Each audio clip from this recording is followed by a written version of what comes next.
There are two things I want to work on in our indoor league. The first is defensive spacing.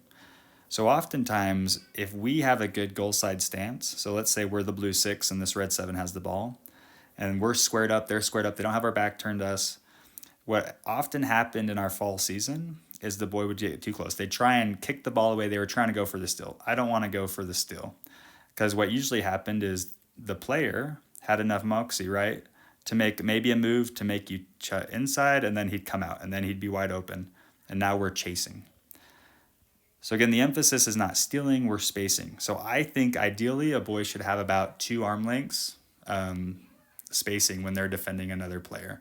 And that could decrease if they have a competitive, like if they're stronger or faster or they're more skilled with the ball, they might be able to get closer and stay on top of it.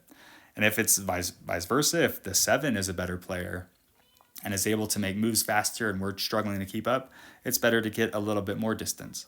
Now, we don't want to get so far away where we can just let the 7 bomb the goalie and just take hard shots. So we want to be close enough where it's uncomfortable. The 7 doesn't feel like they can get a good shot on the goal, but also far enough away where we can anticipate the first move. I'm only worried about the first move.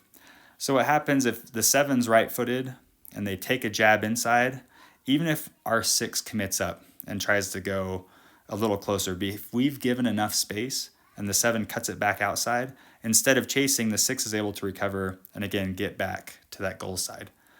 And I'm only asking for the first move. So if that other player that is really good and they're making multiple cuts and going all over, and we're not getting help over to this 6, if another player is not coming over to help fast enough, we'll lose possession. They'll get a shot on goal. That's fine. But if they can get the first one, I think that'll really improve our defensive chances of preventing them from scoring a goal.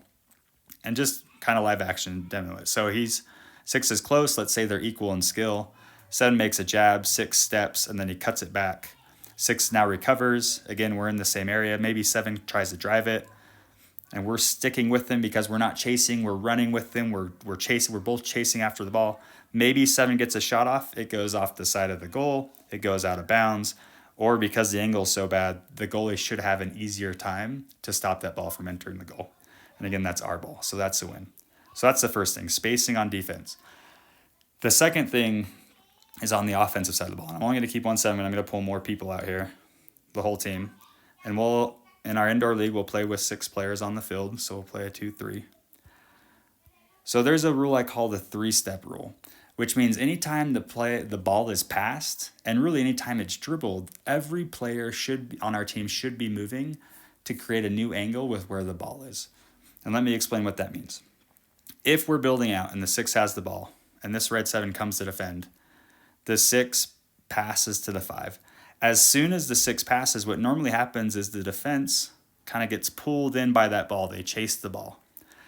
At this point, if the 6 does nothing, if he stays where he is no longer a viable option to receive a pass from the 5. He's eliminated himself from a play.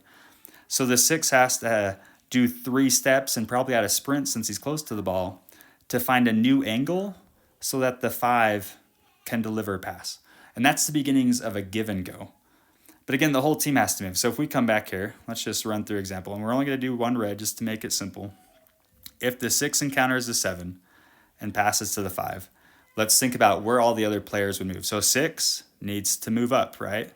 Because we're trying to find a new angle. Because 7 moved over, 6 is moving up. The 4 might also be moving up. The 3 might be moving up as well in the 2. And because it's centrally located, we're all staying about the same. So then another player is coming, right? And let's say in this case, we do the actual give and go where the 5 maybe takes 1 or 2 touches, gets surrounded, and so passes out or passes back. But at this point, the 5 has 5 options to pass to. He can pass to the goalie. He can pass to the center backs. He can pass to the wings. So if we do it again, 5 passes to the 6. So 7's drawn, 6 is coming over. What does the 5 have to do? Well, again, the 7's occupying that area, so he's moving up. Maybe the 2's coming back and calling for a back pass. Perhaps the 3's moving up because the 4's moving up as well and calling for a pass here. So we're all looking for new angles with the ball to receive a pass.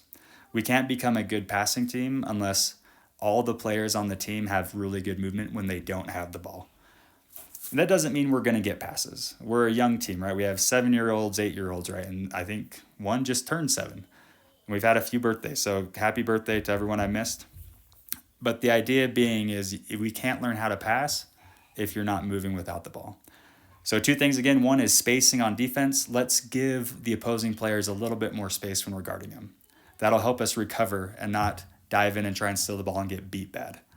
And then the second thing is the 3-step rule. Every time the ball is moving, every player on the field should be moving and trying to find new angles to receive a pass.